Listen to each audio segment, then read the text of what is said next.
I recently completed the ALX Virtual Assistant course, and I thought I should do a review just in case one of my followers is looking forward to doing the same course and wondering if it's worth it. The course takes about 10 weeks, although they advertise it as a 8 weeks course. It takes about 10 weeks, so you're going to receive your certificate after 10 weeks. So the course itself takes 8 weeks, and then there's 1 week a grace period week where you are allowed, for anyone who has not completed all the assignments, you are given that week to complete all the assignments for you to graduate, and then the 10th week is the week that you are going to graduate. So in this video, I'll be giving you a breakdown of how the 10 weeks looks like, what you can expect, and what you can expect to learn. As always, if you find value in this video, please don't forget to give it a thumbs up, like, and comment. Ask me any question you have about the course, and I'll also be sharing the way forward or how I intend to move forward. I know anyone hearing about the virtual assistant course for the first time is wondering, what does it even mean to become a virtual assistant? Well, a virtual assistant is anyone who offers administrative, creative, or technical support to an individual or a company working remotely. So whether you want to become a social media manager, whether you want to become a transcriber for a company, or you want to become a personal assistant, the normal job we call a secretary to a company, but you'll be working remotely, all those jobs are virtual assistant roles. So for you to become a virtual assistant, you at least need to have a basic understanding of how the role works and what is expected of you, and that's why I joined the ALX program to learn to become a virtual assistant. So this course, as I mentioned, is a 10-week program. However, the actual learning takes place for only 8 weeks. So you'll be learning for 8 weeks. Then the 9th week, it will be a grace period week. This week we were given to submit all the assignments for the 8 weeks that we had not submitted. Then the 10th week we was just issued with a certificate, and of course there was a celebration. Although I did not attend the celebration, there was a graduation ceremony that happened on YouTube, but unfortunately I was working and I did not attend, but I still received my certificate. So now let me give you a breakdown of how the entire course looks like and what you can expect. So as I mentioned, the actual learning takes place for 8 weeks, not 10 weeks, because the 9th week will be a grace period week and the 10th week will be the graduation week. So to start with, this course used to be free for the last 6 cohorts. If you did the virtual assistant course in last year, the previous year, I think from 2022, the course was offered by ALX for free, but right now it's no longer free. This cohort 7 that I joined was the first cohort to pay, and we were supposed to pay $15. I heard of people who paid $10. I am not really sure how that worked, because initially we were told we were supposed to pay monthly fee. So now, because we started the course on January 15th, so we were supposed to make the first payment on January 13th. That was $5. Then on February 13th, we were supposed to make the second payment, and we were supposed to pay the third payment in March 13th, so that you can receive your certificate. However, I had a few people say that they did not pay the March payment, but personally I paid, and I also had an issue because even when I paid, the amount did not reflect. So probably I was not supposed to pay. So maybe if you were on this course and you did not pay for that month and you still got your certificate, you should tell us in the comment section, so that no one wants to waste the $5. Maybe I could have used that money for something else. So if you did not pay for the third month, please tell us in the comment section.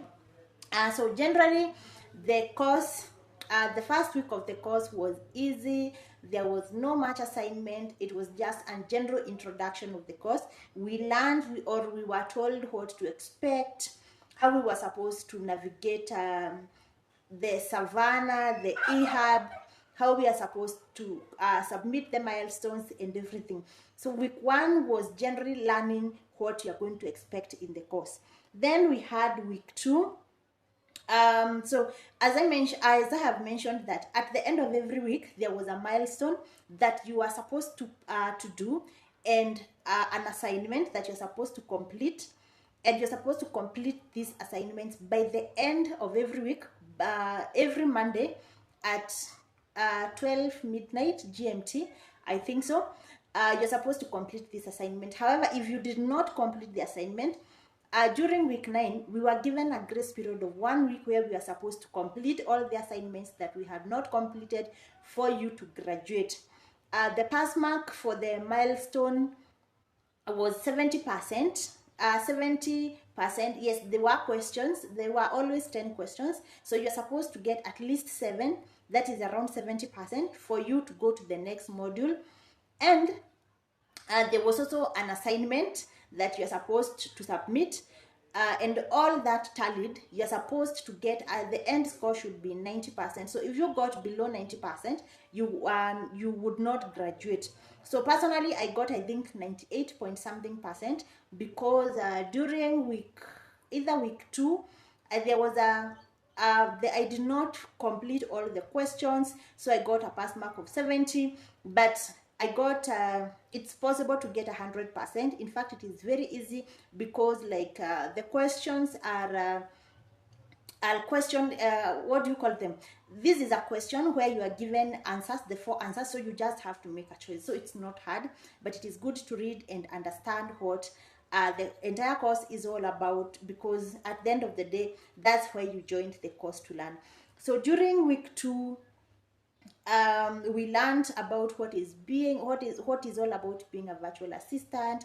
We learned about soft skills like communication, prioritization, especially if you are going to become an administrative assistant. Prioritization is very, very important. Communication is also very important for every VA, and time management. So time management is a key role of an administrative assistant, because if you'll be managing your boss's calendar, you need to learn how to use to manage time for them. You need to learn how to use Google Calendar, Calendly, and such other technologies. Moving on to week 3, we delved into Google Workspace. Google Workspace is similar to Microsoft 360, or what was formerly known as Microsoft Suite. So you're going to learn about tools like Google Docs, which is similar to Microsoft Word. You're going to learn about Google Sheets, which is similar to Microsoft Excel. Other tools include Google Drive, Google Slides, etc. So these tools are very, very important. In fact, like every other virtual assistant interact with these tools on daily basis. For instance, if you are doing data entry for a company, you're going to be using Google Sheets very often, unless you are using their other tools that you can use. But something like Google Docs is also very important when you are taking minutes, when you want to write anything, you can use Google Docs. And the good thing about Google Workspace is that it allows timely or collaboration, whereby, like for instance, if you are working with someone in the UK, and you are taking notes on this side, you can allow them to access the document on the other side, such that when you're working on the document, they can see it in real time. So this is a key thing, or a key tool for all virtual assistants, whether you want to become an administrative assistant, whether you want to become a social media manager, whether you want to become a transcriber. This is something key, and it is important, and I guess that's why it took a whole week for us to learn on the ALX Virtual Assistant program. And then moving on to week 4, we learned about project management, travel management, and researching. Especially as an administrative assistant, you're going to do a lot of travel booking for your boss. You're also going to do a lot of project management for your boss based on the project they are working on, and these are very key skills that you should have. Week 5, we learned about meeting agenda, taking minutes, internet research, data entry, and expense tracking. For instance, your boss will be traveling, and if they're working, they'll need receipts to give to the company accounting department, and it's your job as the assistant to track expenses, make sure that every amount they used is paid back, etc. You're also going to do a lot of internet researching. For instance, this person is traveling to the UK from Kenya. You need to do a lot of research on the hotels they'll be staying, flights, what they are required. For instance, if they're going for a conference, what is happening, what is needed. You're not going to do a lot of that. Moving on to week 6, we learned about how to find employment. Now that you have learned all these skills, now you want to become a virtual assistant. Where do you find work? This is where we learned about how to write cover letters, resume, and LinkedIn makeover. Anyone who have been looking for a job knows that LinkedIn is a critical thing when you're looking for employment. Most employers will always ask for your LinkedIn. These days, LinkedIn serves as your online resume. So if you don't have a LinkedIn account, please go create one. In the coming days, I'll be doing a video on how to create a LinkedIn account that lands you a job. Then we also learned how to write good cover letters that win. Because as much as you are writing cover letters, you cannot go writing cover letters that you learned in the university. Those ones will not get you a job. Things are changing, time are changing, keywords are important these days. You need to be aware of how to incorporate keywords, how to write a good resume so that you can secure employment as fast as possible. Week 7, we learned how to do online bidding. There was the V elevator pitch, and we also learned how to find work on other platforms. For instance, about online bidding, I don't know if you've heard about Upwork. This is one of the most used freelance platform where freelancers or independent contractors find work. But there are also others like Fiverr. There's also the freelancer.com. So we learned about these platforms and how to write online bidding. So if you are bidding for work on Upwork, remember you're not the only one who is bidding.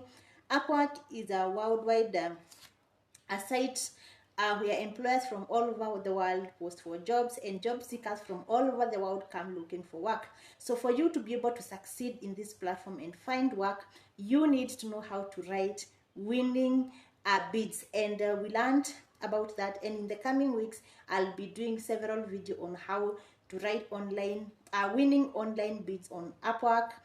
For now, I'm concentrating on Upwork, but there are other platforms like Fiverr.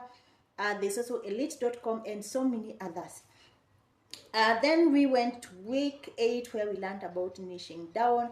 If you don't know what is a niche, virtual assistant is a general term for different roles. This is just anyone who offers supportive or administrative, technical or creative work. For instance, if you are a social media manager, if you are a transcriber, if you are an SEO writer, whether you are an administrative assistant or a secretary working remotely, you all qualify to be virtual assistant. So we learned about how to niche down, how to choose the right niche for you, because at the end of the day, you cannot all go out there as general virtual assistant, although it is okay and you can still find work as a general VA. So we also learned about the importance of niching down and how to choose the right niche for you. For instance, if you are interested in real estate, you can become a virtual assistant helping real estate brokers and property owners manage their real estate. I will also be doing another video about niching down, and if you have questions about niching down as a VA, please comment down below. I'll be doing a video about it too. So in week 8, we also got encouraging words from people who have succeeded as virtual assistant, people who have been through this journey and they have succeeded, which was quite nice, because learning online sometimes is a bit hard because you're not interacting with the class one-on-one. So sometimes you might feel like, oh, even if I learn this skill, how do I even find work? Am I going to be successful? So seeing people who have been through this journey and succeeded was quite something that I looked forward to. In week 9, this was a grace period week where we were given time to submit all our deliverables. Anyone who had not completed the previous assignments and milestone needed to complete their assignment on this work. So there was really nothing happening on this week. We were just waiting, especially me. I was very late. In fact, I submitted my last assignment on Friday of 9th week. So I think this work is very, very important because most of us are working, we are doing other things. It's not only this course, and it was very, very important. In week 10, this was the week, the graduation week. We got our certificates on Wednesday of week 10, and on Friday there was a graduation ceremony. Although I did not attend it, it was live on YouTube. I did not attend, I did not watch it. I think I'm going to watch it because I know it's recorded, but I did not attend because I had other things that I was doing. So that's generally how the 10 weeks looked like. So if you are looking to join into this program and maybe you don't, you are wondering how like the program looks like, that's how it do. So to answer the most awaited question is the ALX Virtual Assistant course even worth it? Should you pay for the course? Should you waste your time and get enrolled for the course? This is a personal opinion, and I believe the course is 100% worth it. I would do it all over again. Not just because I want to become a virtual assistant, but as a content creator, I think this course will be quite helpful even in my own business, because as a content creator, I'm my own business. It will help me, and it will help me a lot in my own business. Again, I believe if you want to become a social media manager, if you want to become an administrative assistant, whether you want to venture to become a transcriber or anything else, this course is 100% worth it. Although it might not be sufficient if you want to become like an administrative assistant, this course is not it is not enough. You need to take more courses. If you want to become a social media manager, you still need to take more courses. For instance, I'll be enrolling for a digital marketing course in the coming month of May. I'm enrolling at HubSpot. So I believe this course, although I have the certificate to become a virtual assistant and I want to start practicing as a virtual assistant, I don't think the course is fully sufficient for anyone who wants to niche down. For instance, if you want to niche down to become a social media manager, you need to still get to go out there and learn about becoming a social media manager. If you want to become a digital marketer, there's very little in this course that you learned about digital marketing or anything. You need to go to a platform like HubSpot and learn how to become a digital marketer. Personally, I have been an SEO writer for now close to 4 years, and I can tell you that even with the skills and as an SEO writer, I cannot become a fully digital marketer without taking a digital marketing course. So if you need to niche down, you need definitely to take another course. But however, this course was quite sufficient for anyone who want to become an administrative assistant. If you want to become a personal assistant to anyone, if you want to become let's say a PA, this course was quite sufficient. But if you want to niche down to other things like digital marketing, you want to niche down to things like social media management, you'll definitely have to take another course. But is it worth it? 100%, because it was an eye-opener. I have taken so many other courses in the past. For instance, I also, if you want to become a project manager, you also need to take other courses. For instance, these are a course by Asana. You can take the Asana project management course. If you want to become a project manager, this course again, the ALX Virtual Assistant course will not be 100% sufficient for you. So can you just sit with your certificate and say that is sufficient? No, you need to still continue learning and follow people who are in the path you want to take. For instance, if you want to take to become a digital marketer, look for digital marketers on YouTube, on TikTok, and start following them, learning from them. If you want to become an administrative assistant, I would recommend you follow a lady here on YouTube called Erin. I think that's how you pronounce her name. There's also another lady called Lua. I think she's from the Philippines. On TikTok, she drops very, very great tips, especially if you are looking for work. So go there, look for her, and start watching her content, engaging with her content, and you're going to learn a lot. So the course can be sufficient for anyone who want to become an administrative assistant. However, you still need to go to YouTube, watch videos. You don't need to you don't have to pay for another course if you want to become an administrative assistant. However, if you want to major into something like social media management, digital marketing, etc., I would advise you to go to platforms like HubSpot and take another course on that specific thing. So I think this is where I'm going to end this video. Keep it here. I'll be sharing more content on my journey as a virtual assistant, what I'm doing. In fact, I recently, yesterday, I received a positive feedback on a job I applied on Work, and I'll be sharing with you what I did, how I did it, so that we can all win. So otherwise, bye bye for now. Thank you for watching. Don't forget to subscribe to this channel and like this video.